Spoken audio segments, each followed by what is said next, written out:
বিসমিল্লাহির রহমানির রহিম। সাপ্তাহিক নবদ্বীপ নিউজ ও নবদ্বীপ টিভি কানাডা থেকে আমি এম এস মামুন সবাইকে শুভেচ্ছা জানিয়ে আজকের এক বিশেষ আলোচনা অনুষ্ঠান শুরু করতে যাচ্ছি।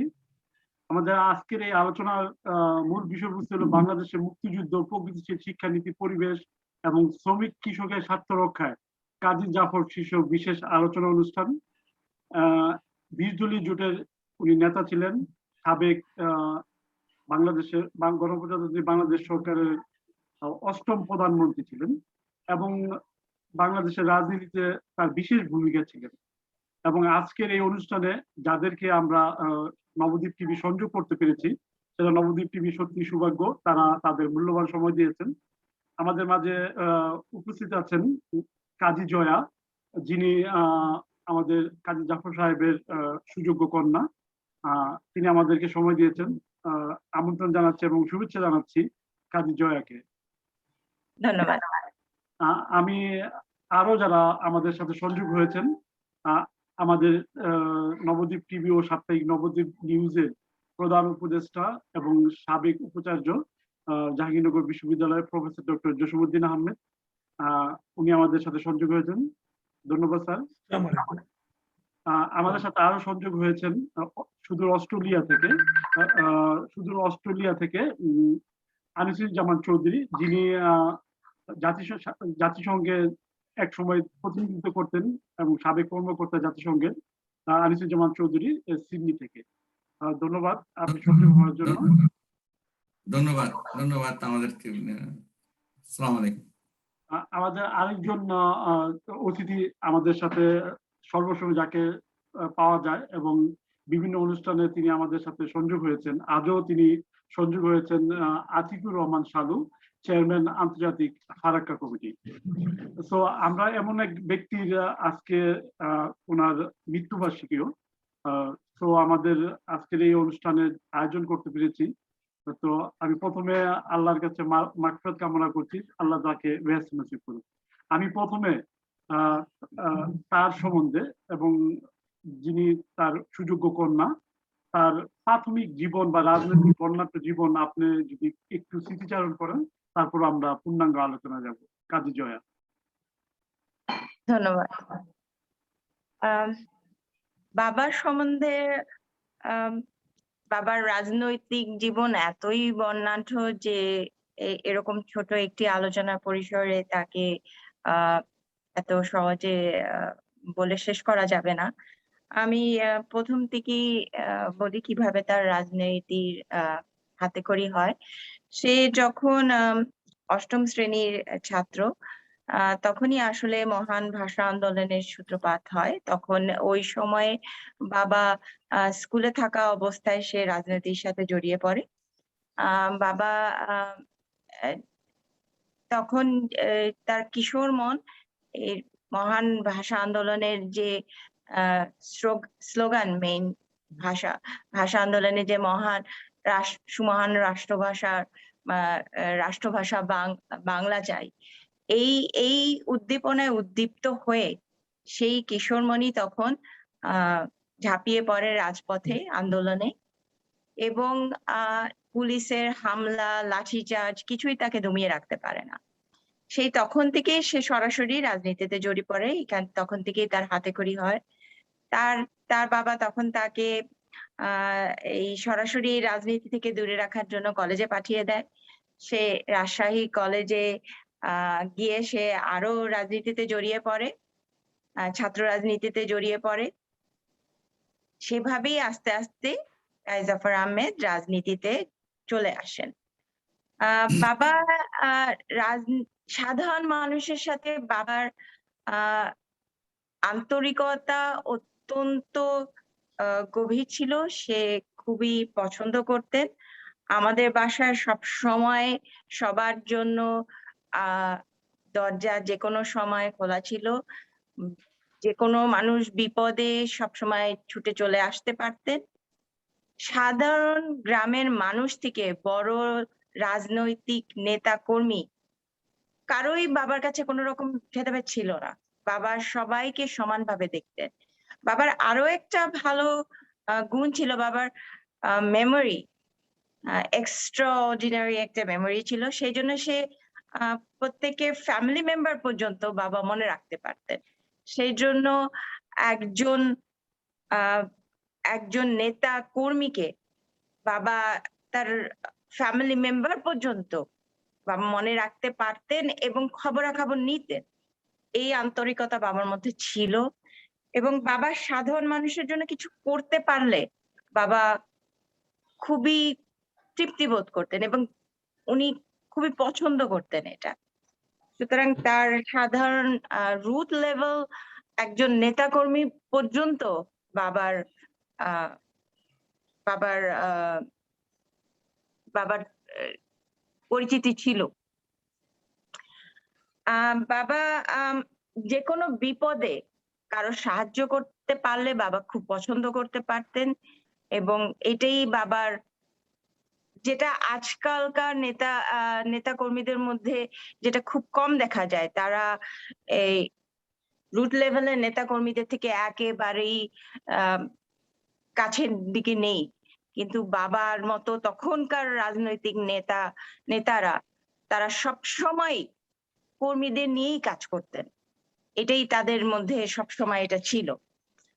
আর বাবার আরেকটা গুণ ছিল যে বাবা মানুষের সাথে সব সময় আমাদের থেকে, আমরা তো বাবার সাথে বাবাকে খুব সময়ের জন্য পেয়েছি। বাবা সব সময় তার পলিটিক্স, রাজনীতির জন্য জীবনকে উৎসর্গ করে দিয়েছেন এবং সে সব সময়ই তার জীবন ও দর্শন সবকিছুই ছিল রাজনীতির জন্য উৎসর্গ করে দেওয়া। আর বাবা আমাদেরকে সবসময় বলতেন যে তোমরা মানুষের মতো মানুষ হবে, মানুষের ভালো ব্যবহার, সৎ মানুষ হবে। এবং সব সময় এই ফিলোসফিতে বাবা আমাদেরকে বড় করেছে।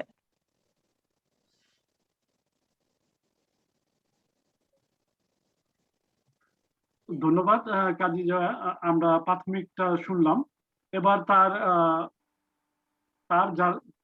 তাকে নিয়ে যারা গবেষণা করেন, তার সহযোগী ছিলেন বা তার কর্মকাণ্ডের সাথে তারা সম্পৃক্ত ছিলেন, তাদের কাছ থেকে তার কিছু স্মৃতিচারণ শুনি।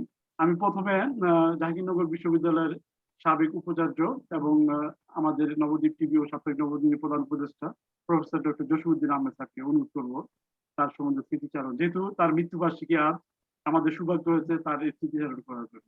ধন্যবাদ। ধন্যবাদ এইচ এম মামু। আমি প্রথমেই কাজী জাফরের স্মৃতির প্রতি গভীর শ্রদ্ধা জানিয়ে আলোচনা শুরু করছি। আল্লাহ তাকে বেহেশত নসিব করুন। আপনি ঠিকই বলেছেন যে আমরা কাজী জাফরের সাথে আমাদের দীর্ঘদিনের সম্পর্ক, সেই ছাত্র অবস্থা থেকে শুরু করে প্রায় ওনার জীবনের শেষ দিন পর্যন্ত এই সম্পর্ক একটু মাঝে মাঝে টানাপোড়েন চললেও শেষ পর্যন্ত কঠিন ছিল। তার মৃত্যুর পর আমরা জাতীয় পর্যায়ে কাজী জাফর আহমেদ স্মারক গ্রন্থ প্রকাশ করার একটা উদ্যোগ গ্রহণ করি। এই হচ্ছে গ্রন্থটি, যা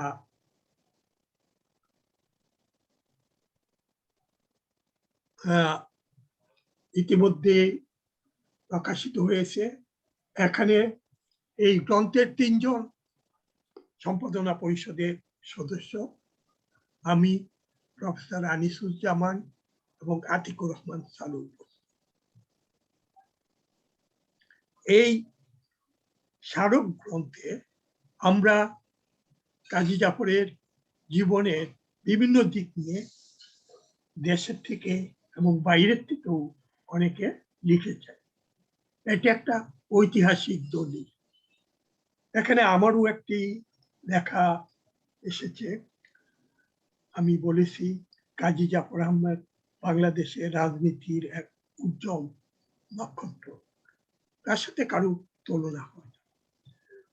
আমরা আজকে যে আলোচনায় আমরা কাজী জাফরের স্বাধীনতা সংগ্রাম বা মুক্তিযুদ্ধে ভূমিকা, আমরা বাংলাদেশে তার সময়ে একটি প্রগতিশীল শিক্ষানীতি হয়েছিল, এর উপর তারপর পরিবেশ সংরক্ষণ এবং কৃষক শ্রমিকের স্বার্থ সংরক্ষণে তার ভূমিকা নিয়ে আমরা কথা বলবো। মূলত আমি এই ব্যাপারগুলো এর উপর কনসেন্ট্রেট করার জন্য আমি নির্ধারণ করেছিলাম। তো আমি প্রথমেই কাজী জাফর পরিবেশের উপর তিনি যে কাজ করেছেন গুরুত্বপূর্ণ, এটি আমি তুলে ধরতে চাই। আমরা জানেন যে বাংলাদেশ 1988 সনে এক প্রলয়ঙ্কারী বন্যা হয়েছিল। এই বন্যার ফলে বাংলাদেশের 2/3 অঞ্চল পানির নিচে ডুবে গিয়েছিল। এমনকি ঢাকা শহর, ঢাকার প্রায় 2/3 অঞ্চল পানির নিচে চলে গিয়েছিল। গুলশান, বনানী এই সমস্ত অঞ্চল পানির নিচে গিয়েছিল এবং ঢাকা এয়ারপোর্ট 3 দিন পর্যন্ত বন্ধ ছিল। তখন এটি কিন্তু জাফর ভাইকে খুব আলোড়িত করে কি করা যায়। এই সময় আমি, প্রফেসর শফিউল্লাহ সহ প্রায় জাফর ভাইয়ের কাছে যেতাম এবং ওই ব্যাপারগুলো নিয়ে আলাপ করতাম। ওই সময় বাংলাদেশ ডিপ্লোমা ইঞ্জিনিয়ার্স ইনস্টিটিউটের সভাপতি ছিল শফিউদ্দিন তালুকদার। তিনি একদিন জাহাঙ্গীরনগর ইউনিভার্সিটি আসলেন। সেই তখন তো সরাসরি আসা যায় না, শ্যালো নৌকা করে অন্যান্য ভাবে এসে বললেন যে আমি একটা পরিকল্পনা নিয়েছি, একটা ঢাকা রক্ষা বাঁধ যদি করা যায় তাহলে কিন্তু ঢাকাকে বন্যার হাত থেকে রক্ষা করা যাবে।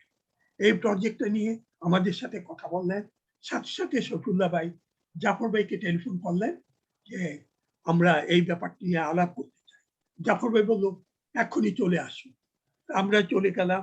উনি প্রজেক্টটা দেখে খুব খুশি হলেন, বললেন যে এটা তো অবশ্যই কার্যকর করতে হবে এবং তিনি সাথে সাথে রাষ্ট্রপতি এরশাদের কাছে বললেন এইটা নিয়ে কথা বলবেন। তো এরশাদের কাছে শফিউল্লাহ ভাই এবং শফিউদ্দিন তালুকদার গিয়েছিল এবং এরশাদ সাথে সাথে গ্রিন সিগন্যাল দেয় এবং ঢাকা রক্ষা বাঁধের কাজ শুরু হয়। এরপর তিনি বাংলাদেশে তিনি বুঝলেন যে এই বন্যা, ঘূর্ণিঝড় এবং অন্যান্য যে পরিবেশগত সমস্যা থেকে বাঁচতে হলে বাংলাদেশকে কিন্তু একটি আন্তর্জাতিক সম্মেলন করে এখানে একটি আন্তর্জাতিক ইনস্টিটিউট প্রতিষ্ঠা করতে হবে। তিনি আবার কাজী জাফর, শফিউল্লাহ ভাইকে, প্রফেসর হায়দার এবং আমাদেরকে বললেন যে ঢাকায় একটা আন্তর্জাতিক সম্মেলন করতে হবে। আমরা এবং এটাও বললেন যে এই সম্মেলনে অন্তত 2-1 জন নোবেলজয়ী বিজ্ঞানীকে আনতে হবে, পৃথিবীর বিভিন্ন দেশের বিজ্ঞানীদের আনতে হবে এবং এরপর একটি আন্তর্জাতিক ইনস্টিটিউট প্রতিষ্ঠা করতে হবে। প্রফেসর শফিউল্লাহ তখন জাতিসংঘে গিয়েছিলেন, জাতিসংঘের মহাসচিবের সাথে দেখা করেছেন। ইটালি ট্রিয়েস্টে গিয়ে প্রফেসর সালামকে আমন্ত্রণ জানিয়েছিলেন এবং পৃথিবীর বহু দেশের বিজ্ঞানীদের আমন্ত্রণ জানিয়েছিলেন। এরপর 3 দিন ব্যাপী ঢাকায় এই বন্যার উপর যে সম্মেলন এটি অনুষ্ঠিত হয়। এই সম্মেলনে প্রফেসর সালাম এসেছিলেন এবং সম্মেলনে ঘোষণাপত্রে ঢাকা ঘোষণা বলা হয়েছিল যে বাংলাদেশে একটা আন্তর্জাতিক পরিবেশ সমীক্ষার উপর একটা আন্তর্জাতিক ইনস্টিটিউট প্রতিষ্ঠার ঘোষণা হয়। এই ইনস্টিটিউটের কাজী জাফর আহমেদ ছিলেন উপদেষ্টা, প্রধান উপদেষ্টা, এবং তিনি এটা যাতে সঠিকভাবে হয় এই জন্য সমস্ত কার্যক্রম গ্রহণ করেন। এরপর তিনি ইউনাইটেড নেশনস এনভায়রনমেন্টাল প্রোগ্রামের তৎকালীন যিনি ডাইরেক্টর জেনারেল ছিলেন মোস্তফা তুলবা, ইজিপশিয়ান, ওনাকে আমন্ত্রণ জানান। উনি এসেছিলেন, উনি ইনস্টিটিউটের ব্যাপারে সমস্ত কার্যক্রমে সাহায্য করেছিলেন। আমরা ওই সময় বাংলাদেশ সমীক্ষা এবং বাংলাদেশ ওয়েস্ট নামক দুইটি সংবাদ সাময়িকও প্রকাশ করেছিলাম। এর একটিতে আমার গ্রিন হাউস প্রতিক্রিয়া এবং বাংলাদেশে ভবিষ্যৎ কার্যক্রম নিয়ে একটি প্রবন্ধ প্রকাশিত হয়েছিল। বস্তুতপক্ষে তখন বাংলাদেশের লোকদের কাছে গ্রিন হাউস প্রতিক্রিয়া হলে কি হবে এবং বাংলাদেশ যে প্রথম সারির শিকার হবে এই ব্যাপারে তাদের কোনো ধারণাই ছিল না। এটি প্রকাশিত হওয়ার পর এখানে অনেকেই বললেন যে এটাকে পরবর্তীকালে কিভাবে বই হিসাবে প্রকাশিত করতে হয় তার ব্যবস্থা করতে হবে।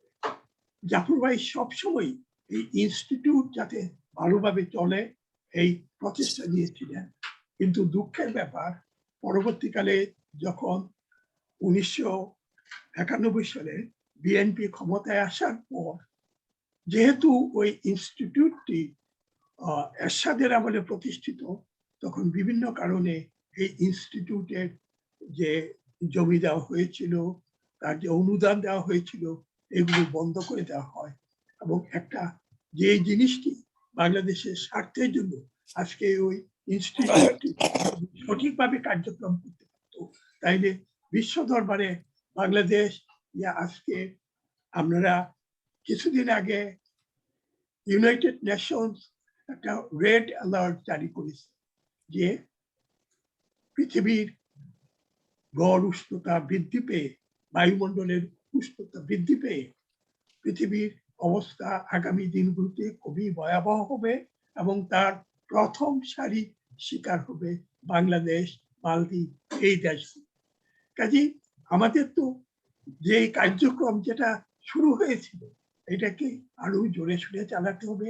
আমরা বাংলাদেশকে এমন একটা দেশ হিসেবে দেখে যেতে চাই ভবিষ্যতে, যাতে বাংলাদেশ বাংলাদেশই থাকে, এটা যাতে পানির নিচে তলিয়ে। ধন্যবাদ। আমরা আসবো আপনার কাছে আবার। আমি এই পর্যায়ে অনুরোধ করবো চেয়ারম্যান আন্তর্জাতিক ফারাক্কা কমিটির আতিকুর রহমান সালু সাহেবকে।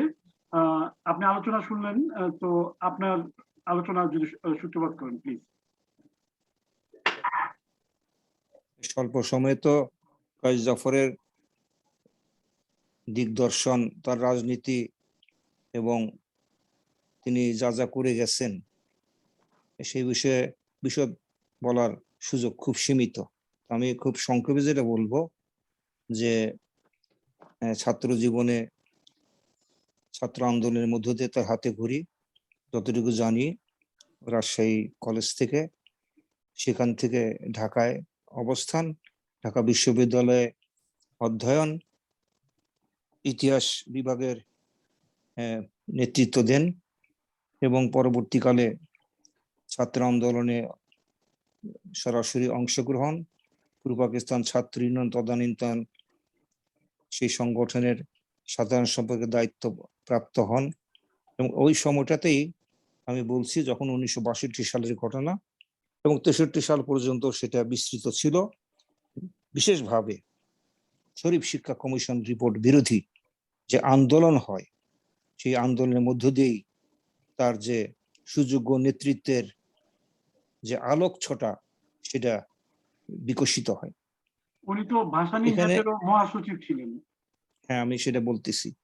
তারপরে সেই ছাত্র রাজনীতির পরে সরাসরি তখন আমাদের মধ্যে একটা চেতনা কাজ করে, এবং তিনি ছিলেন মধ্যমণি, যে শ্রমিক কৃষকের মুক্তি ছাড়া দেশের মানুষের মুক্তি হবে না।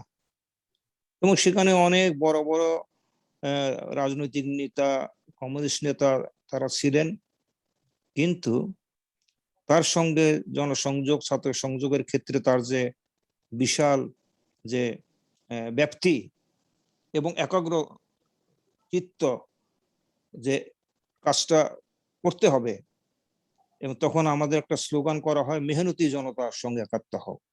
তখন আমি বাংলাদেশ বিপ্লবী ছাত্র ইউনিয়নের পর্যায়ক্রমে সাধারণ সম্পাদক এবং সভাপতি। এটা পাকিস্তানের অন্তিম সময়ে 69-এর আন্দোলনের সময় সেটা শুরু হয়, শ্রমিক কৃষকের সঙ্গে কাজ করার আগ্রহ। পরবর্তীকালে তিনি টঙ্গীর শ্রমিক আন্দোলনের সঙ্গে জড়িত হন এবং সেখানে অভাবিত সাফল্য অর্জন করেন, এবং আমি তার সেখানে কয়েকবার গেলাম। এবং যদি বিশ্বাস করেন, আক্ষরিক অর্থে বলতেছি, সেই শ্রমিক বস্তিতে টিনের চালার নিচে স্যাঁতসেঁতে সালার বিছনায় তেল চিটচিটে ব্যবসা বিছানায়, এবং সেখানেই খাবার ব্যবস্থা, এবং প্রচন্ড গরমে সে টিনের চালার যে গরম সেটা সহ্য করে, এটা একদিন নয়, 2 দিন নয়, 1 মাস নয়, 2 মাস নয়, বছর পর বছর তিনি কয়েক বছর সেখানে সেই টঙ্গীর শ্রমিক আন্দোলন রাজনীতি করেছেন। এবং এটা দেখার সুযোগ আমার হয়েছিল, যেহেতু আমরাও তখন ছাত্র আন্দোলনের সঙ্গে জড়িত। এবং পরবর্তীকালে আমি টাঙ্গাইল প্রেস ক্লাব শ্রমিক ইউনিয়নের আমি সভাপতি হই, এই উদ্দেশ্যে, এই কারণে যে আমাদেরকে খেটে খাওয়া মানুষের সঙ্গে যে কোনো পর্যায়ে হোক না কেন জড়িত থাকতে হবে।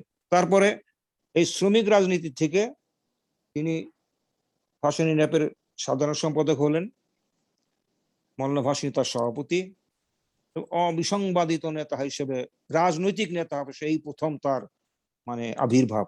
এবং সেখানে তার সভায় লক্ষ লক্ষ মানুষের উপস্থিতি, এবং তার যে বক্তৃতা সেই সময়ে, এবং কথিত আছে, যেটা রণভাইয়ের বই লিখেছে অনেকেই, আমি সেটা একটু উল্লেখ না করলে হয় না, যে সেই সময়ে ওয়াজিউল্লাহ বাবুল এরা শহীদ হলো সেই শরীফ শিক্ষা কমিশন রিপোর্ট বিরোধী আন্দোলনে সম্ভবত। তারপরে তিনি সেই তাদের লাশের সামনে রেখে এবং তাদের মৃত্যুর খবর শুনে যে বক্তৃতা দিয়েছিলেন, সেই বক্তৃতা আজও যারা সেই সময়কার তাদের হৃদয়ে গেঁথে আছে, দলমত নির্বিশেষে। পরবর্তীকালে তিনি ভাসানী ন্যাপ থেকে নিজস্ব দল ইউপিপি করলেন, আমরা সেখানে গেলাম, এবং পরবর্তীকালে ইউপিপি সাথে করে ইউপিপির সঙ্গে জিয়াউর রহমানের সেই জাগো দল, তাদেরকে নিয়ে একটা ফ্রন্ট গঠিত হয়। এখানে বলা আবশ্যক যে সেই সময়টাতে কঠোর কঠিন সমালোচনা হয়েছিল জিয়ার সঙ্গে যাওয়ার সময়, যার বিষয়ে। কিন্তু একটা কথা বলে রাখা প্রয়োজন, ইতিহাসের রেকর্ডকে ঠিক রাখার জন্য, আমি অন্য কোন রাজনীতির মধ্যে যাচ্ছি না, যে সেই সময়ে সকাল 10টায় রেসকোর্স ময়দানে জিয়াউর রহমান একটা মিটিং করলেন। তখন তিনি প্রধান সামরিক আইন প্রশাসক, এবং সেই 10টার মিটিং লক্ষ লক্ষ লোকের মানুষের সয়লাভ হয়ে গেল।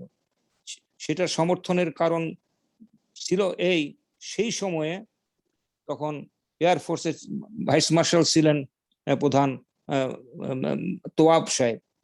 তোয়াব সাহেব ক্ষমতা দখল করছে, এই মর্মে একটা বিরাট একটা মানে জাতীয় আন্তর্জাতিক চক্রান্ত, সেটা ব্যর্থ করা হয়। সেখানে তিনি গেলেন, এবং যাওয়ার পর জিয়াউর রহমানের জাগো দল, ইউপিপি, আরো অনেক ভাসানী ন্যাপ, এদেরকে নিয়ে একটা ফ্রন্ট গঠন করা হয়, এবং সেই ফ্রন্টের একটা মন্ত্রিসভা গঠন করা হয়, এবং তিনি শিক্ষামন্ত্রী হিসাবে দায়িত্বপ্রাপ্ত হন। এবং আশ্চর্য হয়ে যাবেন, শতকরা 90% মানুষ, সাধারণ খেটে খাওয়া মানুষ, আমি নিজে শুনেছি যে জাফর ভাইকে যদি শ্রমিক মন্ত্রণালয়ে দেওয়া হইতো এটাই বলতে ভালো হতো, শ্রমিক নেতা শ্রমিক মন্ত্রণালয়ে পাওয়াই তো যোগ্যতা। কিন্তু শিক্ষা মন্ত্রণালয় হিসাবে আমি তার সঙ্গে কিছুদিন ছিলাম, যে দূরদর্শিতা, যে সাংগঠনিক মানে তার কর্মদক্ষতা অতুলনীয়, এটা ম্যাচ করার মতো বাংলাদেশে এখনো কেউ আছে কিনা, আমি এটা খুব বড় করে বলছি না, বরং বলতে পারেন ছোট করে বলছি। তিনি একটা শিক্ষানীতি করার মানুষে সবাইকে সম্পৃক্ত করতে পেরেছিলেন। এ টু সি না, এ টু বি না, এ টু সি। সেটা হচ্ছে যে সেই শিক্ষানীতির মধ্যে যারা বড় বড় মানুষ, যারা শিক্ষার ক্ষেত্রে, doctor Yunus, doctor Sirajul Islam Chowdhury, professor Nurul Islam, doctor Ahmad শরীফ, তারপরে কলেজ শিক্ষক সমিতির প্রেসিডেন্ট খলিলুর রহমান, তারপরে প্রাথমিক শিক্ষক সমিতি এবং স্কুল শিক্ষক সমিতি এবং মাদ্রাসা শিক্ষক সমিতি, দেখেন আপনি এ টু জি কিভাবে হলো। এবং এর মধ্যে কবি, শিল্পী, সাহিত্যিক, সাংবাদিক এমন কেউ নাই যে তাদেরকে তিনি সমবেত করতে পারেননি। এবং এটা করার পেছনে আবার আমি কিছু ভূমিকা রাখতে পেরেছি। আমি নিজেও সেমিনারে অংশগ্রহণ করেছি এবং সেই শিক্ষানীতি একটা যুগান্তকারী শিক্ষানীতি ছিল। কিন্তু এবং সেই শিক্ষানীতি, কিন্তু আমি এক সেকেন্ড শেষ করতেছি। একটু শুধু আপনাকে ইয়ে করে দিই যে ওখানে কিন্তু বিশ্ববিদ্যালয় শিক্ষক সমিতি ফেডারেশনে হিসাবে প্রফেসর সৈয়দ শফিউল্লাহ ছিল, ওইটা আমি ভুলে গেছি। হ্যাঁ, এটা আমি ভুলে গেছি, ভুলে যাইনি, হয়তো শফিউল্লাহ ভাইয়ের নাম অন্যভাবে আসতো। কিন্তু ডক্টর শফিউল্লাহ তো আগাগোড়া তিনি একজন চিন্তাবিদ, শিক্ষাবিদ এবং আমাদের খুব শ্রদ্ধাভাজন এবং আমাদেরও খুব স্নেহ করতেন। ডক্টর শফিউল্লাহকে আমি বলতে পারি জাফর ভাইয়ের আরেকটা ব্রেন, ডক্টর জাফর ভাইয়ের আরেকটা ব্রেন, এ কথা নিঃসন্দেহে বলা যায়। তো সেই শিক্ষানীতি প্রণয়ন করা হলো, সর্বত্রই একটা মানে ঝড় উঠলো। তো পরে অনেকে জানতো না, আমাকে প্রশ্ন করছে, আচ্ছা জাফর ভাই কি পাস? সত্য কথা বলতেছি, মিথ্যা কথা বলার দরকারটা কি আমার আছে? তিনি তো প্রয়াত, আল্লাহ তার আত্মার শান্তি কামনা করতেছি, তাকে জান্নাতুল ফিরদৌস দান করুন। তো কি পাস এ নিয়েও অনেক গবেষণা ছিল। তো শ্রমিক মন্ত্রণালয় তাকে দেওয়া হলো না, শিক্ষা মন্ত্রণালয় দেওয়া হলো। পরে দেখা গেল যে বাংলাদেশে পর্যন্ত যত শিক্ষামন্ত্রী হয়েছে তাদের আমি ছোট করে বলছি না, কিন্তু কার্যক্ষেত্রে, কর্মক্ষেত্রে তার সেই শিক্ষানীতি প্রণয়নের পক্ষে মাসব্যাপী যে সেমিনার, জোগাড় যন্ত্র, আয়োজন, এটা একটা অভূতপূর্ব একটা সাড়া ফেলে এবং একটা শিক্ষানীতি প্রণয়ন করা হয়। কিন্তু দুঃখের বিষয়, সেখানে আমার মত পার্থক্য আছে তার সঙ্গে। মত পার্থক্য থাকাই তো স্বাভাবিক, দিস ইজ দ্য ডেমোক্রেসি। আপনি 3 পদে আপনার সঙ্গে মিল আছে, কিন্তু তিনি এক সেকেন্ড, তিনি ফ্রম থেকে পদত্যাগ করলেন বিধায় শিক্ষানীতি আর সূর্যের আলোর মুখ দেখলো না।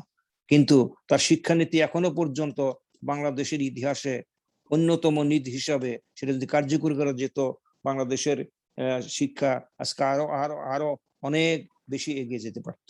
ধন্যবাদ নেতৃত্বের যোগ্যতা।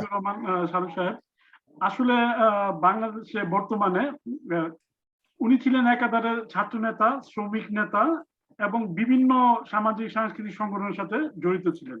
তিনি শহীদ রাষ্ট্রপতি জিয়াউর রহমানের শিক্ষামন্ত্রী ছিলেন এবং ন্যাপ ভাসানীর তিনি মহাসচিব ছিলেন এবং তিনি একসময় বাংলাদেশের 8ম প্রধানমন্ত্রী ছিলেন।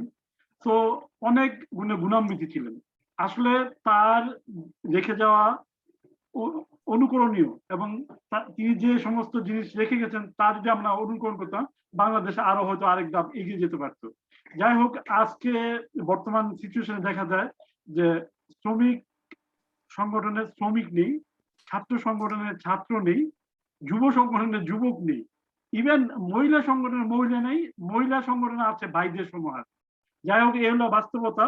আমি এই পর্যায়ে অনুরোধ করব আমাদের অস্ট্রেলিয়া প্রবাসী এবং জাতিসংঘে বাংলাদেশের এক সময় কর্মকর্তা ছিলেন, তিনি আমাদের একজন শুভাকাঙ্ক্ষী নবদ্বীপ টিভি, জনাব আনিসুজ্জামান চৌধুরী, ডক্টর আনিসুজ্জামান চৌধুরীকে অনুরোধ করবো তার আলোচনা গ্রহণ করতেন।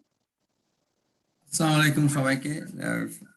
আমি শুরুতেই জাফর ভাইয়ের প্রতি শ্রদ্ধা এবং তার মাগফিরাত আল্লাহর কাছে করছি, আল্লাহ তাকে বেহেশত দিন। এই জন্যই আর ওনার জন্য দোয়া, কারণ উনি যে কাজগুলি করেছেন এগুলি সদকা জারিয়ার মধ্যে পড়ে। মানুষের জন্য কিছু করে যাওয়া, এটাই, এবং সেটা মানুষ, খেটে খাওয়া মানুষ, সাধারণ মানুষ সেটা ভোগ করবে সারা জীবন। উনি তার সয় সম্পত্তি পৈতৃক সূত্রে যা পেয়েছিলেন কিছু রেখে যাননি, সবই বিলি করে দিয়েছেন। আপনারা জানেন কমলাপুর স্টেশনের পূর্ব দিকে একটা, পশ্চিম অথবা পূর্ব দিকে একটা স্কুল এবং কলেজ আছে, একটা জায়গা ছিল পৈতৃক সম্পত্তি হিসাবে উনি পেয়েছিলেন। ওখানকার লোকজন এসে যখন বলল যে আমাদের একটা স্কুল করা দরকার মেয়েদের জন্য, উনি দিয়ে দিলেন এই জায়গাটা। এটা হচ্ছে সদকা জারিয়া।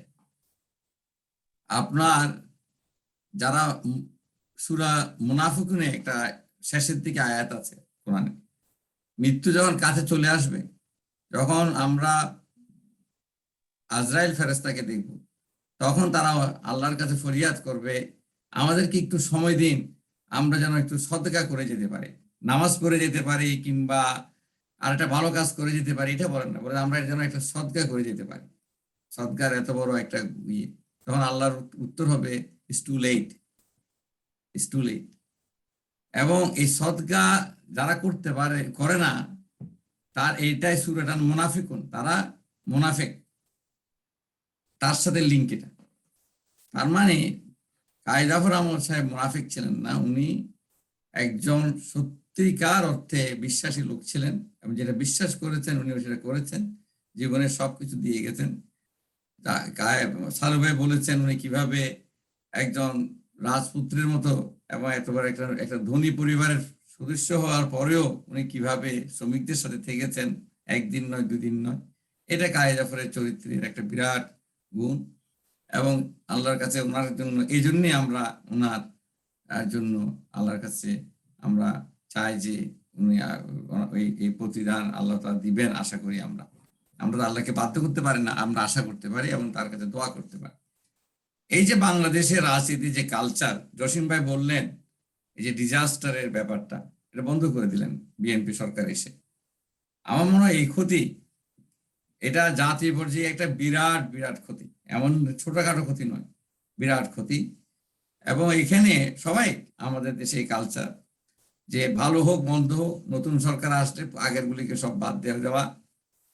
আপনি শুধু উনি যে বাঁধ দিয়েছেন, ইয়ে করেছেন নিশ্চয়ই তা না, বাংলাদেশে একটা উনি মন্ত্রণালয় খুলেছেন এই যে দুর্যোগ মোকাবেলার জন্য। আমি তো জাতিসংঘে ছিলাম, সেখানে ডিজাস্টার ম্যানেজমেন্ট, কারণ আপনি ডিজাস্টার বন্ধ করতে পারবেন না, আপনি তুফান বন্ধ করতে পারবেন না, ঘূর্ণিঝড় বন্ধ করতে, কিন্তু ম্যানেজ করা যেন ক্ষতি কম হয় এবং মানুষ তাড়াতাড়ি তার জীবিকায় ফিরে যেতে পারে। সেটা আপনারা জানেন, ফিলিপিন আরেকটা দেশ যেখানে এরকম ডিজাস্টার হয়, আপনার ঘূর্ণিঝড় প্রায় প্রতি বছর হয়। বাংলাদেশ এখন বিশ্বের অন্যতম শ্রেষ্ঠ দেশ যেখানে ডিজাস্টার ম্যানেজমেন্টে তারা এক্সপার্টিস গ্রো করেছে। এটা এবং এই মন্ত্রণালয়ের মধ্য দিয়ে যে কাজটা উনি করে দিয়ে গেছিলেন, তারই সুফসল আমরা পাচ্ছি যে বাংলাদেশ আজকে বিশ্বে স্বীকৃত।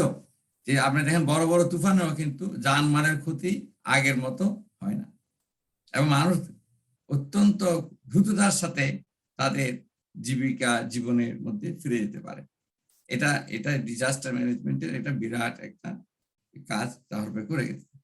আরেকটা কাজ যেটা আসে না, যে বাংলাদেশের ডিসেন্ট্রালাইজেশন, এটা যদিও প্রেসিডেন্ট এরশাদের নামেই চলে, বিকজ উনি সরকার প্রধান আমাদের প্রেসিডেন্সিয়াল সিস্টেমে, কিন্তু কারা ভিত্তিতে কাজ করে সেটা জানার কথা না। যেমন আমরা এই যে ডিজাস্টার ম্যানেজমেন্ট, ঢাকা বান, এগুলি জসিম ভাই ভিতরে ছিলেন বলে জানেন। এই ডিসেন্ট্রালাইজেশন, বিকেন্দ্রীকরণ, আজকে ঢাকা শহরে, চট্টগ্রাম শহরে জায়গা দেওয়ার উপায় নেই, সবকিছু ঢাকা কেন্দ্রিক, সবকিছু, তারপরে চট্টগ্রামের। কিন্তু আমরা গ্রাম বাংলার দেশ, গ্রামে লোক নাই, গ্রামে কিছু নাই। এই যে ডিসেন্ট্রালাইজেশন করা, এবং আজকে দেখেন বাংলাদেশের প্রত্যেক উপজেলায় একটা স্বাস্থ্য কেন্দ্র আছে। এটা যদি না থাকতো, আজকে এই করোনার অবস্থায় কিভাবে ম্যানেজ করতেন চিন্তা করে দেখেন। এটা করেছে, শিক্ষানীতি তো করেছেনই বলেছেন, তারপরে আমাদের জাতীয় ওষুধ নীতি, আপনার ডক্টর জাফরুল্লাহ চৌধুরীকে দিয়ে উনি ওষুধ নীতি করাতে আজকে বাংলাদেশের ফার্মাসিউটিক্যাল ইন্ডাস্ট্রি একটা বিরাট একটা ভূমিকা পালন করছে। বাংলাদেশে ভ্যাকসিন ক্রিয়েট করার বানানোর মতো একটা মানে খুব কম দেশেরই এই ক্ষমতা আছে, তার মধ্যে বাংলাদেশের একটা কান দেশ। কিন্তু বিএনপি সরকারে এসে কি করলো, ডিসেন্ট্রালাইজেশনটা বন্ধ করে দিল। ওইটা আবার সেই ঢাকা কেন্দ্রিক করলো। এই যে ক্ষতি যে করেছে আজকে, হ্যাঁ, এই যে আমি এটা আমাদের জন্য জাতিগতভাবে বিরাট একটা ক্ষতিকর। যাই হোক, আমি ওনার সময় যদি যতটুকু আছে আমি ওনার অস্ট্রেলিয়া জীবনের সময়টার গুরুত্ব আলোকপাত করতে চাই, কারণ উনি এখানে এসেছিলেন। উনি তো মানে একটি বিশ্ববিদ্যালয়ের কিছুদিন শিক্ষকতাও করেছেন। জি জি, এখানে উনি প্রথমে আসেন চিকিৎসার জন্য। তো আমার সাথে ওনার মাঝখানে একটু যোগাযোগ বন্ধ হয়ে গিয়েছিল, অভিমান ছিল। উনি এসে ফোন করলেন আমাকে, আমার এই অবস্থা, তোমার কোনো খবর নেই। আমি তো জানতাম না, আমি দুঃখিত। ওনার সাথে ওনাকে প্রাথমিক চিকিৎসার জন্য ডাক্তার দেখানো, এগুলি করা হলো। তারপরে উনি চলে যাবেন। চলে যাওয়ার আগে উনি যে শিক্ষার প্রতি যে ওনার অনুরাগ, আমাকে বললো, আনিস তুমি তো শিক্ষকতায় আছো, আমাদের জন্য তুমি একসময় আমাদের সব কাজ করেছি আমরা। এই অস্ট্রেলিয়া উন্নত দেশের শিক্ষা ব্যবস্থা সম্পর্কে আমি জানতে চাই। উনি যখন শিক্ষামন্ত্রী না, প্রধানমন্ত্রীও না, উনি একটা সাধারণ, আমি কিভাবে এটা করতে পারি। তা আমি দেখি, আমি চেষ্টা করে দিই। তা আমি বিশ্ববিদ্যালয়ে তখন আমি মাত্র সিনিয়র লেকচারার, তখন খুব উচ্চ পদেও না। আমি একটু রিকোয়েস্ট করলাম একজন যাকে চিন্তা উচ্চ পর্যায়ে, যে এরকম একজনকে আমরা ভিজিটিং ফেলো টেলো হিসেবে কোনোভাবে দেওয়া যায় কিনা। বলতে ঠিক আছে, তুমি ওনার একটা সংক্ষিপ্ত বায়োডাটা আমাকে দাও। দিলাম। তারপর ওনারা অবশ্যই খোঁজ খবর নিয়েছে। উনি তো সরকারি ভাবে খোঁজ খবর নেওয়া যায়, উনি একজন পাবলিক ফিগার। আমাকে ওরা ডেকে বললো যে তুমি তো খুব অন্যায় কাজ করেছো। আমি কেন, কি কাজ করে? তুমি ওনাকে মূল্যায়ন করতে জানো নাই। উনি তো এই ছোট পদের যোগ্য না, ওনাকে আমরা হাইয়েস্ট পদ যেটা আছে আমাদের পক্ষে এই ভিজিটিং এর মধ্যে, ডিস্টিংগুইশ ভিজিটিং প্রফেসর, এটা হচ্ছে আমাদের হাইয়েস্ট পদ। এর নিচে যদি আমরা কিছু দেই তাহলে এটা আমাদের জন্য অসম্মানের ব্যাপার।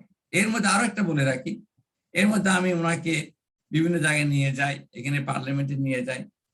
পার্লামেন্টের স্পিকার আমার উপর অনেক রাগ, তুমি আমাদেরকে আগে জানো না, এখানে উনি আসছেন, আমরা তো ওনাকে এয়ারপোর্ট থেকে প্রটোকল আছে একটা, উনি প্রাক্তন প্রধানমন্ত্রী হলেও এটা প্রটোকল আছে, আমরা ওনাকে নিয়ে আসতাম। ওনাকে জোর করে এই সেশন শুরুর আগে ওনাকে জোর করে স্পিকারের চেয়ারে বসানো হলো, বলে যে এটা আমাদের প্রটোকল, আমাদের বসাতে হবে। আপনি একজন বিরাট মাপের নেতা, আমরা জানি, আপনি এখানে স্পিকারের চেয়ারে বসবেন, এই চেয়ারে বসে আপনি এইটা আমাদেরকে আপনারা সম্মানিত করবেন। ওনাকে সম্মান দিয়ে, এই যে সম্মান দিতে জানার, সম্মান যারা পাওয়ার যোগ্য তাকে সম্মান দিতে হবে। উনি এখানে ডিস্টিংগুইশ ভিজিটিং প্রফেসরের কোনো ফিক্সড ক্লাস নেওয়ার দায়িত্ব নেই। ওনার কাজ হচ্ছে গবেষণা করা এবং বিশেষ বিশেষ বিষয়ে, গুরুত্বপূর্ণ বিষয়ে এদেরকে পাবলিক লেকচার দেওয়া। উনি 3টা পাবলিক লেকচার দিয়েছিলেন। একটা ছিল আপনার আমাদের উপমহাদেশে আপনার ভূ রাজনীতি, দ্বিতীয়টা ছিল এই যে আমাদের যে স্বাধীনতা আন্দোলন, সে এই ব্রিটিশ আমল থেকে শুরু করে এই বাংলাদেশ হওয়া পর্যন্ত, এগুলি আমার কাছে লেখাগুলি আছে, যুগান্তরকারী লেখা। উনি যে গবেষণা করে লিখেছে, এগুলিতে এত তথ্য এবং বিশ্লেষণ, এগুলি মানে সাংঘাতিক মেধাবী একজন লোক না হলে এগুলি সম্ভব না। তারপরে একটা দিয়েছিলেন বাংলাদেশের শিক্ষা ব্যবস্থার উপর, শিক্ষা ব্যবস্থাটার উপর উনি এই যে শিক্ষার ব্যাপার। যাই হোক, আমার 2-1 মিনিট সময় থাকলে, এর মধ্যে ওনার সবচেয়ে বড় একটা ইয়ে ছিল যে উনি কখনো এই যে বাংলাদেশকে ছোট করে এখানে দেখান নাই। ওনার বিরুদ্ধে কেস এটা ওইটা ছিল, উনি কখনো এগুলি, এই যে এটা একটা মিনিমাম ডেকোরাম। আপনি যখন বিদেশে আসছেন, আপনি দেশের ভাবমূর্তি নষ্ট করতে পারেন না, নিচু করতে পারেন না, ওইটা কিন্তু একটা জিনিস। যাই হোক, তখন এখানে কিছু লোক ওনার এর মধ্যে তো যে একটা ইয়ে হলো, শাস্তি হয়ে গেল, ওই কোর্টে 15 বছর কারাদণ্ড এবং কিছু জরিমানা অনারে আরো 7 বছর কারাদণ্ড, মোট 22 বছর। এটা রেকর্ডে নাই এত দিনের জন্য। তো এটা এখানে এটা করার পর অস্ট্রেলিয়ান সরকার, উনি যখন এখানে, ওনাকে একটা রাজনৈতিক ভাবে একটা প্রোটেকশন দিলেন। এবং এটা নিয়ে এখানে কিছু লোক, বাংলাদেশের লোক, যারা এটা নিয়ে হইচই করেছে, পত্রপত্রিকা লেখালেখি করেছে। সেখানে আমি আপনাকে যে আমাকে স্ক্রিন শেয়ার দেন, আমি দেখাতে পারি। এখানে যে তখন ইমিগ্রেশন মিনিস্টার ছিলেন, উনি সবচেয়ে দীর্ঘতম সময়ের জন্য ইমিগ্রেশন মিনিস্টার ছিলেন, খুব নাম করা লোক, ফিলিপ রাডো। উনি স্টেটমেন্ট দিলেন, ডিফেন্ড করলেন এটা, এবং উনি বললেন আমরা এগুলো সব করেছি, ইনভেস্টিগেট করেছি, এটা রাজনৈতিকভাবে প্রণোদিত হয়ে এই কেসটা দেওয়া হয়েছে, সেই জন্য আমাদের দায়িত্ব আছে ওনাকে প্রোটেকশন দেওয়া। আপনি যদি আমাকে স্ক্রিন শেয়ারের সুযোগ দেন, আমি এটা দেখাতে পারি। এখন আমি আসবো নেক্সট টাইম, দ্বিতীয় পর্বে আপনার আলোচনা আমরা স্ক্রিন শেয়ারটা দেখাবো। আমরা সেকেন্ড পর্বে আসবো। তো আমি এই পর্যায়ে কাজী জয়ার কাছে আবার আসবো। কাজী জয়া, উনি তো একাধারে সাবেক বাংলাদেশ প্রধানমন্ত্রী ছিলেন এবং শ্রমিক আন্দোলন, ছাত্র আন্দোলন সহ বিভিন্ন আন্দোলনের সাথে সম্পৃক্ত, এবং তিনি যুবদশায় একটি রাজনৈতিক দলও রেখে গেছেন। আমরা আপনার কাছে স্পেসিফিক জানতে চাইবো যে সেই রাজনৈতিক দলের অবস্থাটা বর্তমানে কি আছে, এবং ওই রাজনৈতিক দলটি আমার জানা মতে 20 দলীয় জোটের সাথে জড়িত ছিল। তো এখন বর্তমান অবস্থাটা কি, এবং তার পারিবারিক, আপনিও একজন তার সদস্য, তো আপনাদের মানে পারিবারিক মেম্বার কতজন আছে বা কিভাবে আছে, একটু বিস্তারিত দর্শকদের একটি মেসেজ পেয়েছি, সেজন্য আমরা জানতে চাচ্ছি, আপনার কাছে জানতে চাচ্ছি। এটা দর্শকের হ্যাঁ, ধন্যবাদ। হ্যাঁ, বাবার মৃত্যুটা ছিল অত্যন্ত আকস্মিক। আমরা বাবা অনেকদিন ধরে অসুস্থ ছিল, কিন্তু আল্লাহর রহমতে প্রতিবারই মানুষের দোয়ায় বাবা ফিরে আসেন। তো আমরা যখন শেষবার যখন অসুস্থ হন, আমরা কোনোভাবেই ভাবিনি যে বাবা এভাবে চলে যাবেন। উনি যাওয়ার জন্য, উনি আসলে প্রোগ্রাম ছিল ওনার, উনি গ্রামের বাড়িতে যাবেন, ওনার বাবা মার কবর জিয়ারত করবেন। ওভাবে সেই 27শে আগস্ট সকালবেলা ভোরবেলায় বাবার মৃত্যু হয়। সো বাবার দলটি সেই ওভাবেই যেহেতু বাবা রেখে যায়, দলটি তখন সেরকম ভাবে গঠিত হয়নি। তো বাবার দলের মধ্যে যারা পুরনো আছেন তারাই দলটির ভার নেন। বর্তমানে মোস্তফা জামাল হায়দার উনি চেয়ারম্যান আছেন, উনি দলটি সুন্দরভাবে পরিচালনা করছেন। আর পুরনো যারা যারা আছেন তারা সবাই মোটামুটি ভাবে আছেন। আমি দলটির একজন প্রেসিডেন্ট সদস্য, আমি যতভাবে ওনাদের সাথে আছি।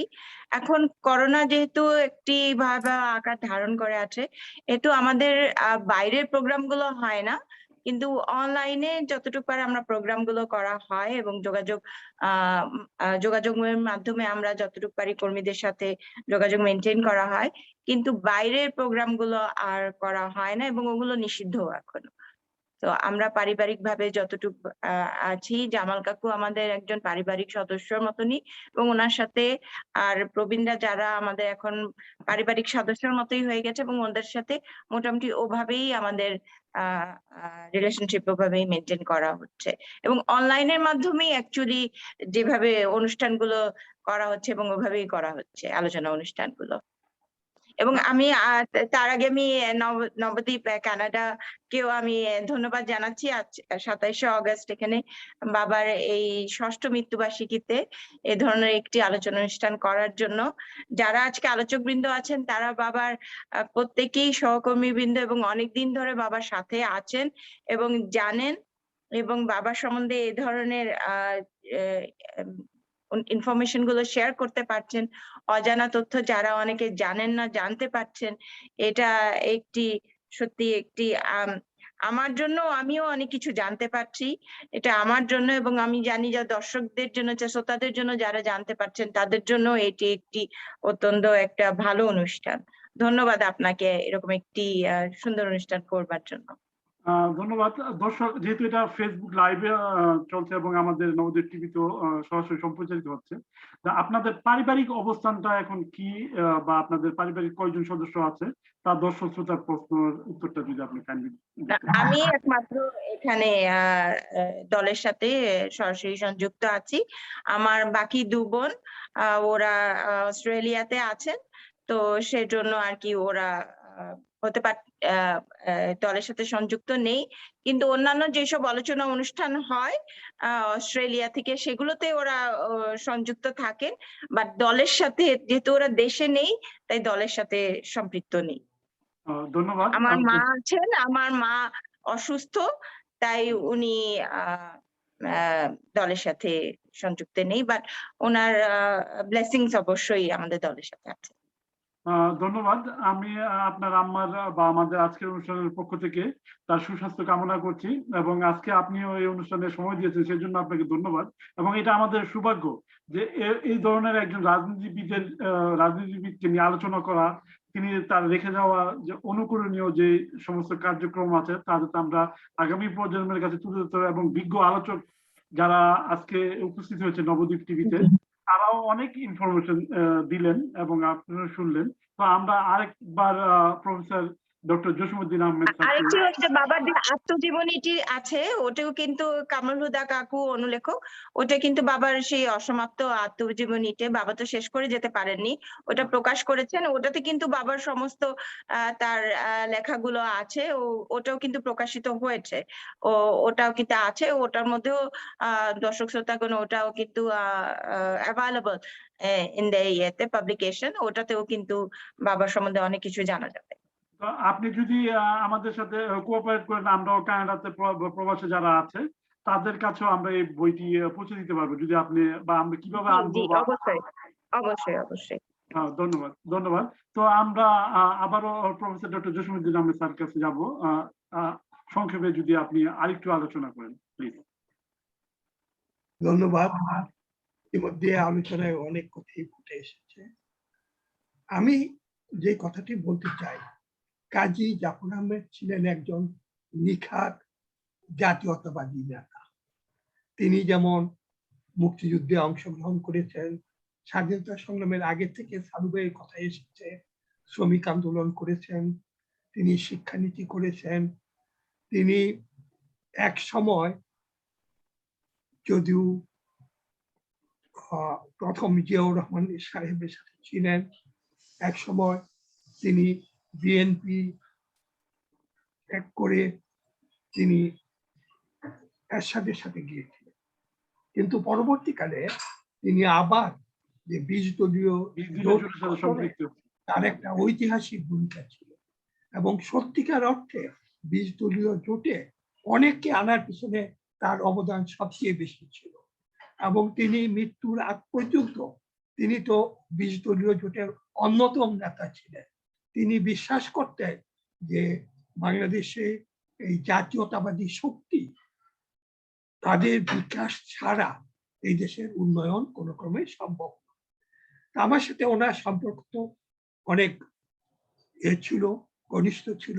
আমি মাঝে একবার ওনাকে জিজ্ঞাসা করেছিলাম যে জাফর ভাই, আপনি এক সময় যে 20 দলীয় জোট ত্যাগ করে ওই আওয়ামী লীগের সাথে যাতে যাওয়ারও একটা পরিকল্পনা আপনাদের ছিল, বলে এইটা আমার জীবনের সবচেয়ে বড় ভুল ছিল, আমি এটার কাফারা দিচ্ছি, এটা হওয়া উচিত ছিল না, এটা এরশাদ বাধ্য হয়ে, এরশাদের তো কোনো চরিত্র নাই, এই কাজটি করেছিল। যদি ওইটা উনি জীবনের শেষ দিন পর্যন্ত এটা বিশ্বাস করতেন। আমি ওখানে জাফর ভাইয়ের পরিবেশ নিয়ে কথা বলছি, ওইটা আমি শিক্ষানীতি সম্পর্কে ইতিমধ্যে বেশ কথা এসেছে, বিশেষ করে ডক্টর আনিসুজ্জামান এটাকে হাইলাইট করার চেষ্টা করেছেন, সালুবাই বলেছেন। আমি এখানে একটি কথা বলতে চাই যে তিনি শিক্ষানীতি করার সময় একটা যুগান্তকারী কাজ করেছিলেন। সেটা হলো তখন বিশ্ববিদ্যালয়ের শিক্ষকদের বেতনে যে বিশ্ববিদ্যালয়ে যারা প্রফেসর তাদের বেতন স্কেল ছিল জাতীয় বেতন স্কেলের 4 নম্বরে।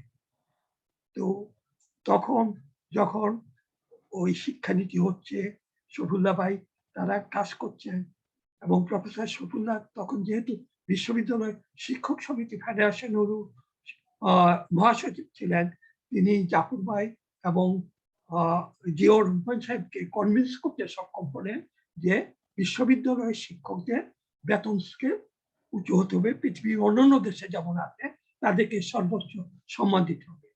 তখন সিদ্ধান্ত হলো বিশ্ববিদ্যালয়ের শিক্ষকদের সর্বোচ্চ বেতন স্কেল জাতীয় বেতন স্কেলে 1 নম্বরে কয়েকজনের সিলেকশন গ্রেড যাতে। সবকিছু ঠিক হলো।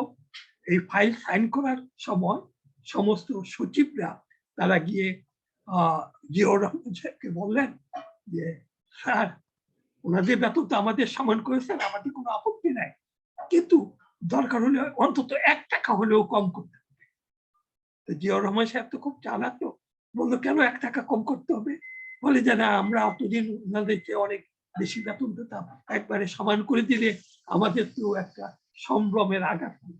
তো তিনি বললেন, হেসে বললেন, ঠিক আছে, আপনাদেরকে বেতন সবাই একই রকম থাকবে, আপনারা তো 1 টাকা করে চাচ্ছেন, প্রতি মাসে আমার কাছ থেকে 1 টাকা করে নিয়ে যাবে। তারা তো বুঝে গেল ব্যাপারটা কি, এবং এইভাবে হলো। এইটা কিন্তু জাফর ভাইয়ের জন্যই হয়েছিল। জাফর ভাই জিয়াউর রহমান সাহেবকে যেহেতু এটা বোঝাতে সক্ষম হয়েছিলেন এবং তিনি প্রগতিশীল শিক্ষানীতি করছিলেন, এরপরে কিন্তু এটা সম্ভব হয়েছিল। এবং এই জন্য আমাদের মনে হয় জাতি তাকে চিরদিনই স্মরণ রাখা উচিত। আমরা তো অনেক জিনিসই জানি না, অনেক জিনিস ভুলে যাই, যার যতটুকু দায়িত্ব তাকে কিন্তু অবশ্যই তার দিতে হবে। আর জাফর ভাইয়ের একটি কথা এই প্রসঙ্গে বলি, যখন উনি প্রধানমন্ত্রী তখন ভারত নেপালকে অবরোধ করেছিল। ওখানে সমগ্র নেপালের মূলত সবকিছু আসছে ইন্ডিয়া থেকে, এমনকি এভিয়েশন ফুয়েল তাও আসে। এই অবরোধের ফলে এমন হলো যে তাদের প্লেন উড়ার প্লেয়ার নাই। এর মধ্যে কাজী জাফর আহমেদ নেপালে গিয়েছিলেন, তিনি গিয়ে ঘোষণা করলেন যে বাংলাদেশ থেকে যত কিছু সম্ভব এভিয়েশন ফুয়েল বলেন, খাদ্য সামগ্রী বলেন, সবকিছুই আমরা দেব। এর কিছুদিন পর প্রফেসর শফিউল্লাহ নেপালে গিয়েছিলেন একটা রাষ্ট্রীয় ভিজিটে।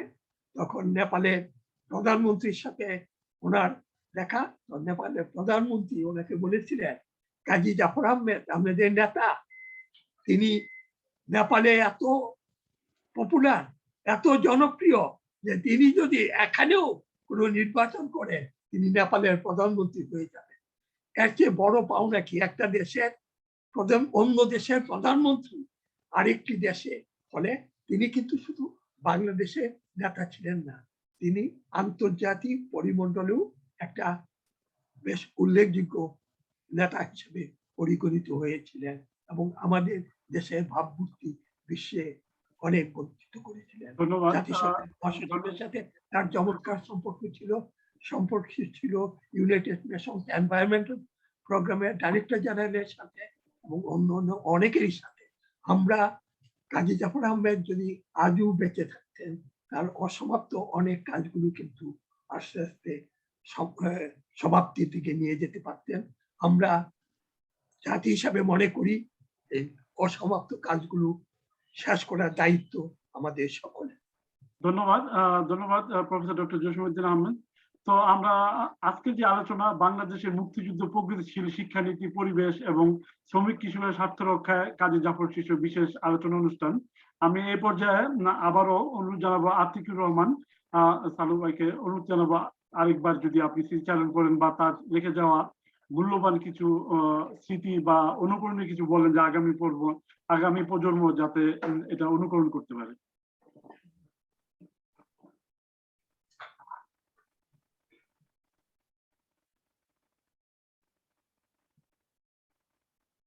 আলু ভাই আনমিউট করেন। এটা কি আমার শেষ বক্তব্য না হ্যাঁ, শেষ পরে বলার? না, শেষ বক্তব্য। শেষ বক্তব্য, আচ্ছা, তাহলে তো এত কথা বলা যাবে না। কাজী জাফর আহমেদ ছিলেন ক্যারিসমেটিক ক্যারেক্টার, দলমত নির্বিশেষে, শ্রেণী পেশা নির্বিশেষে ছোট বড় সবাইকে আপন করে নেওয়ার যে ক্ষমতা। এবং আমি জানতাম, তারপরও আমি ঢাকায় তার মৃত্যুর পরে যাওয়ার পর আওয়ামী লীগ, বিএনপি বা যারা দল করে না দল করে, সবার কাছে ছোট বড় সবাই জাফর ভাই সম্পর্কে উচ্ছ্বসিত প্রশংসা। এটা সকলের ভাগ্য হয় না, কারো কারো হয়।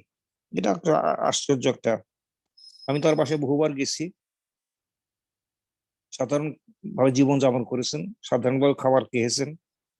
এবং ভাবিকে বিয়ে করার পর ভাবি তো আমি বলবো নির্যাতন, তো সে নির্যাতন আবার সেই অর্থে হবে না। ভাবির যে ত্যাগ তিতিক্ষা, কাজী জয়ার মা আমাদের ভাবি, আমাদের পরম ভাবি অনেক কষ্ট স্বীকার করেছে। তো তার এই যে সবাইকে আপন করে নেওয়ার ক্ষমতা, এটা একটা গড গিফটেড, এটা আমি বলবো।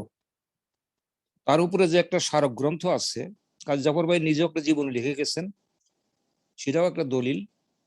কিন্তু বিশেষভাবে কাজী জাফর স্মারক গ্রন্থ, জাফর ভাইয়ের উপর যে স্মারক গ্রন্থ আছে, এটা আমি দল মত নির্বিশেষে সবাইকে পড়ার জন্য অনুরোধ জানাই। এটা সামগ্রিকভাবে এই বইটাই একটা জাতীয় দলিল, আর কিছু লাগে না আপনার। তারপরেও বলবো এই বইয়ের প্রত্যেকটা লেখাই এক একটা করে দলিল। সেখানে আমারও একটা ছোটখাটো লেখা আছে। এটা উল্লেখ করার কারণ হচ্ছে সেখানে একজনের লেখা আছে, তিনি বঙ্গবন্ধুর অসমাপ্ত জীবনী বোধহয়, আমি এটা হইতে পারে, কিন্তু বঙ্গবন্ধুর নিয়ে তিনি একটা চাইনিজ ভাষায় সে একটা বই আমি দেখলাম টেলিভিশনে উপহার দিলেন আজকের প্রধানমন্ত্রী শেখ হাসিনাকে। আমি দেখে চিনলাম, আরে পরে নিউজও দেখলাম মিস্টার চাইশি, সেই সময়কার আমার সঙ্গে পরিচয় ছিল। সেই সময়কার বাংলাদেশে ঢাকায় অবস্থান করে তিনি চীনের রাষ্ট্রদূত ছিলেন। তার একটা লেখা আছে। আমি বিনম্রভাবে সবাইকে অনুরোধ জানাবো দলবতির বিষয়ে দয়া করে চাষির লেখাটা পড়েন। সেই চাষির লেখায় মূল কথাটা ছিল আজকে চীনের সঙ্গে সহযোগিতা এবং চীনের সঙ্গে বাংলাদেশের সম্পর্ক উন্নয়নের মূল কাজ করেছিলেন হুজুর ভাসানী ঠিকই, কিন্তু তাকে উচ্চ মাত্রায় নিয়ে যাওয়ার ব্যাপারে কাজী জাফরের যে অবদান, সেই কথাটাই রাষ্ট্রদূত চাইশি লিখে গেছেন। এটা একটা অন্য সাধারণ ঘটনা।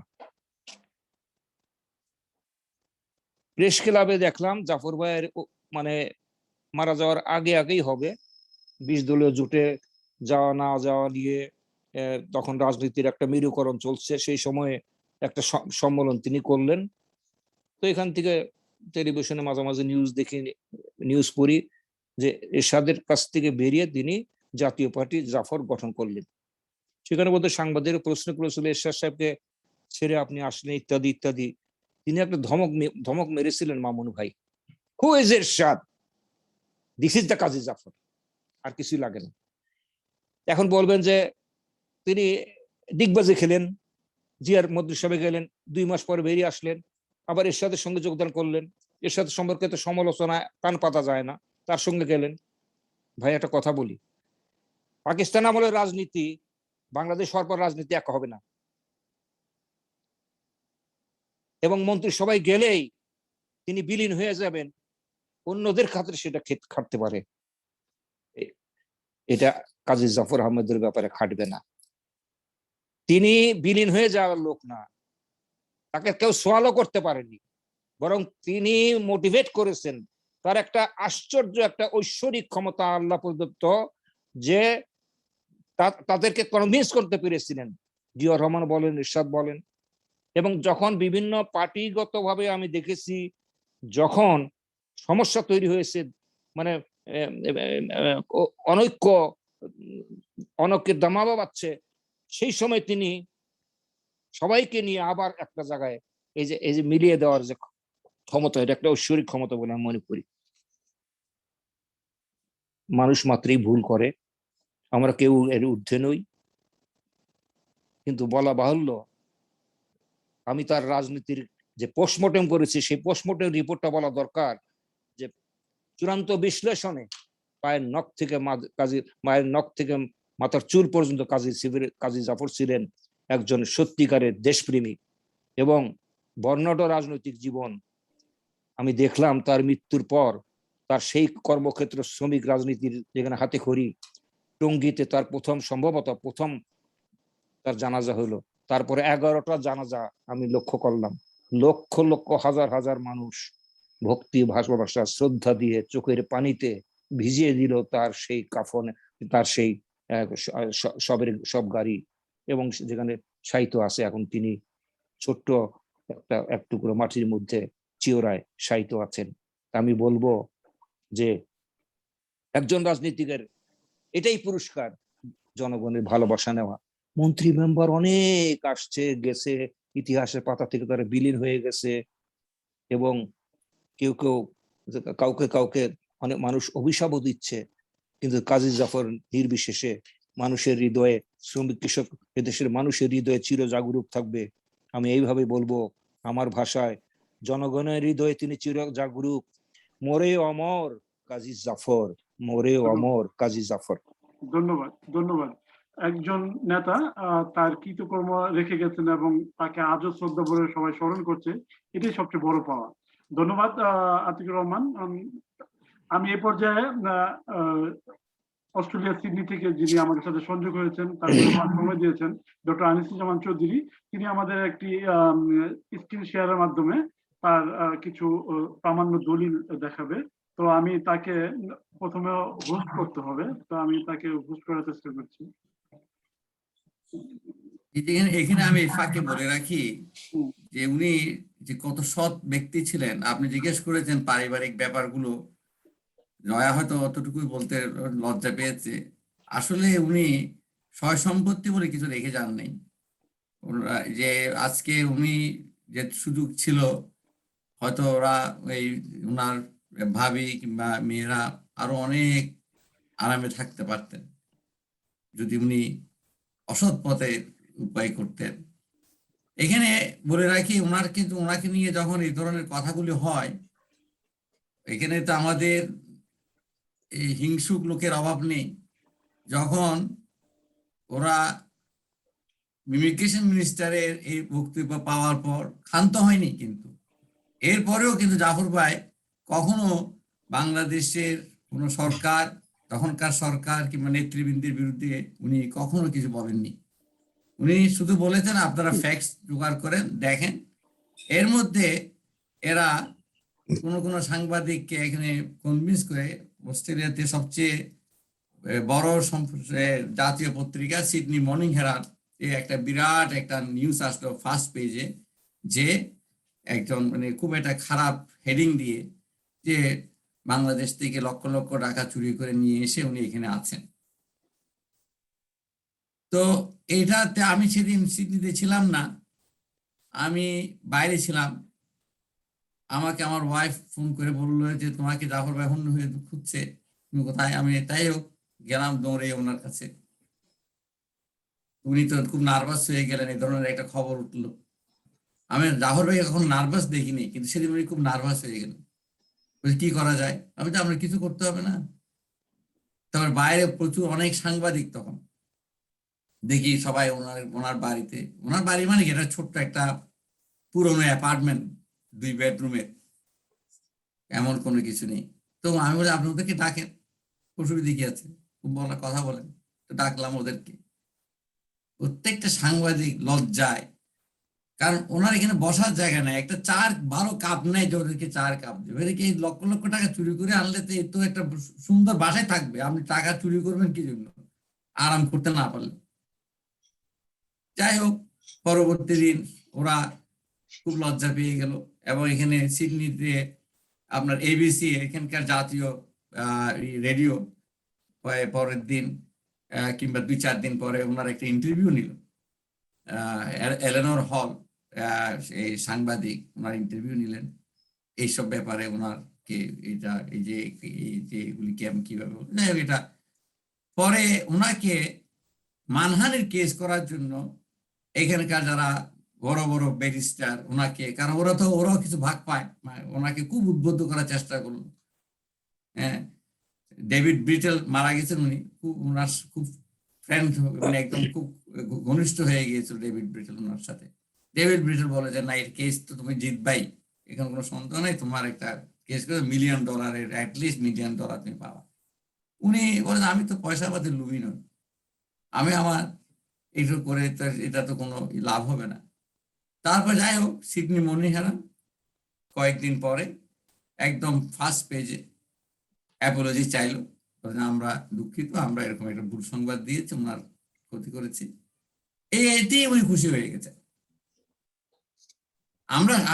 আমি নিজে মাঝে মধ্যে ওনার সাথে দুষ্টি, আমি আপনি নিলে আমরা কিছু বাক পাইতাম, হ্যাঁ, হাসতেন। আজকে জয়ারা কিংবা ওনার মেয়ে এখানে যে আছে রোনা, ওরা যে, আমি জানি ওদের পারিবারিক অবস্থা, আর্থিক অবস্থা কষ্টেই আছে, ওদের কষ্টে থাকতে হতো না।